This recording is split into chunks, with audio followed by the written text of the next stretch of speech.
We're so done with new year, new you. This year, it's more you on Bumble. More of you shamelessly sending playlists, especially that one filled with show tunes. More of you finding Geminis because you know you always like them. More of you dating with intention because you know what you want. And you know what? We love that for you. Someone else will too. Be more you this year and find them on Bumble. Build a routine with Ollie that supports your wellness needs, like getting your daily vitamins and minerals with Ollie's multi-gummies, or keeping your mood upbeat with all the vitamin D in Hello Happy. Give your gut health some support with probiotics, and wake up feeling refreshed after taking Ollie Sleep. Do wellness on your terms. Find Ollie at a Walmart or Target near you or at ollie.com. These statements have not been evaluated by the Food and Drug Administration. This product is not intended to diagnose, treat, cure, or prevent any disease. This is Optimal Work Daily. How to Strategically and Instantly Plant Yourself in Other People's Minds by Fier of evergreenprofits.com. Since we began our own businesses nearly 10 years ago, we've always done all we could to connect with others and expand our networks. Instead of trying to figure it out ourselves, we met up with people, joined masterminds, flew around the U.S. to conferences to hang out at bars and network, and not normally attend the conferences. The magic happens outside the seminar room. It all worked great, and our businesses got off the ground pretty quick. My goal was always to at least make my investment back to call it a win. In other words, the cost of a trip to Orlando, hotel, drinks, and food should be a wash if I picked up at least one client. But it wasn't until about a year ago that I started using some Jedi mind trickery to influence people to close more deals, expand my reach, and make new trusted contacts. Our businesses have grown, we've been able to start a quarterly brewery networking event that sells out, and we've now been able to start firing clients because we either don't want them or need them anymore, unless they're going to pay us enough to take our attention away from our own stuff that's making great money. So let's break down what this influence trickery is. If you have an online business that isn't directly client-focused, most likely you silo yourself in your home office or go to a coffee shop and throw on the headphones to zone in. If you don't have an online business, then we've got some talking to do, but that's for another time. Or you might run a business where you are very client-focused, either online or offline. You might be running this business and constantly writing emails, talking on the phone, setting up meetings, trying to drum up clients, and keeping them happy. Either way, there's a 99% chance you're swimming upstream in a losing battle with your communication style. But there is a better way. With every platform becoming a type of social media network, like Snapchat, Quora, and all the biggies, there are so many ways to communicate. There's commenting, liking, sharing, private messaging, and so on. When it comes to truly connecting with people and wanting to influence them in some way, I think differently, and so should you. Note, influencing others can be good or bad, however you want to use it.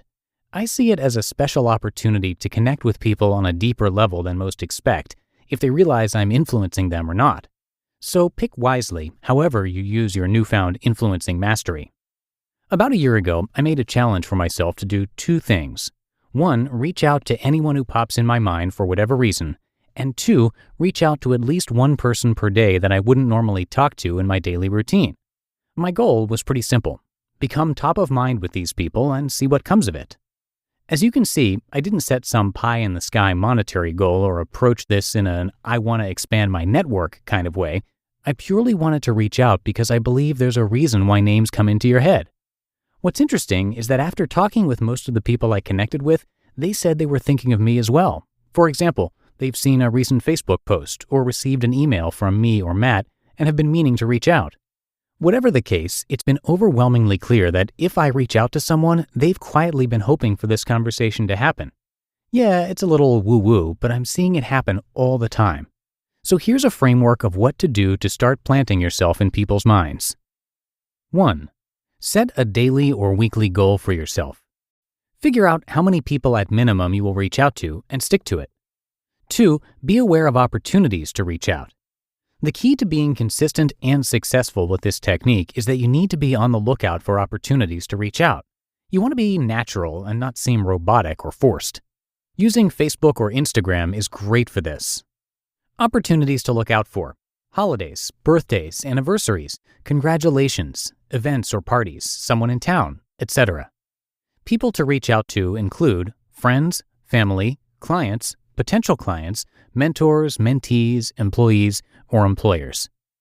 3. Choose the best way to communicate the first touch. This is what most people get all wrong. For example, your client just had a birthday and you see it on Facebook. Your initial knee-jerk reaction is to comment on there and say happy B-Day, just like the 50 other people that came before you.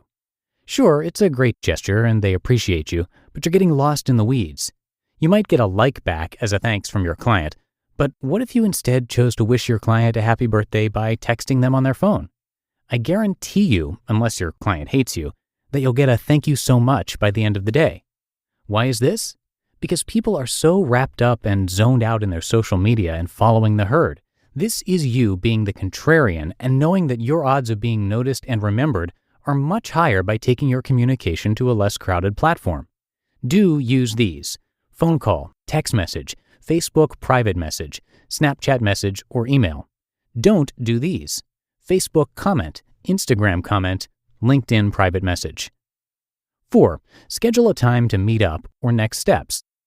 Now that you've got their attention, touch base within a week or so to figure out where you want to further the conversation. Maybe it's some time to meet up for coffee or just a phone chat. Either way, this is where you can really make an impact and grow your influence. The moral of the story here is to think different than others. Communicate in different channels on a constant basis and you'll get noticed. Once you get noticed, you'll have a warmer connection with these folks and you'll choose your next steps. From there, the sky's the limit with your connection. Could be more money, more fun, more love, whatever. This goes for anything in life, business, personal, online, or offline. Don't be boring and don't mindlessly do what everyone else is doing. Be slightly different and you'll see quicker gains. You just listened to the post titled How to Strategically and Instantly Plant Yourself in Other People's Minds by Joe Fier of evergreenprofits.com. We're driven by the search for better. But when it comes to hiring, the best way to search for a candidate isn't to search at all. Don't search. Match with Indeed. Indeed is your matching and hiring platform with over 350 million global monthly visitors and a matching engine that helps you find quality candidates fast. Ditch the busy work. Use Indeed for scheduling, screening, and messaging. 93% of employers agree Indeed delivers the highest quality matches compared to other job sites. One of the things I love about Indeed is that it makes hiring all in one place so easy because Indeed's matching engine is constantly learning from your preferences. So the more you use Indeed, the better it gets. And listeners of this show will get a $75 sponsored job credit to get your jobs more visibility at Indeed.com/startup. Just go to Indeed.com/startup right now and support our show by saying you heard about Indeed on this podcast. Indeed.com/startup. Terms and conditions apply. Need to hire? You need Indeed. This episode is brought to you by State Farm. You might say all kinds of stuff when things go wrong, but these are the words you really need to remember. Like a good neighbor, State Farm is there. They've got options to fit your unique insurance needs, meaning you can talk to your agent to choose the coverage you need, have coverage options to protect the things you value most, file a claim right on the State Farm mobile app, and even reach a real person when you need to talk to someone. Like a good neighbor, State Farm is there. And thank you to Joe and his business partner Matt from Evergreen Profits. They both love talking about affiliate marketing and advertising and everything podcasting. And they're friends of the producers here at Optimal Startup Daily as well for a few years now. In fact, our producers Justin and Lee were guests on their podcast, the Hustle and Flowchart podcast. It's a show that covers interviews with experts in marketing, especially affiliate marketing, and it's a great one to check out. Again, that's called the Hustle and Flowchart podcast. And you can come by evergreenprofits.com for a lot more. But that's going to do it for today. Hope you have a happy Saturday and weekend if you're listening to me in real time. And I'll see you right back here tomorrow for the Sunday show where your optimal life awaits.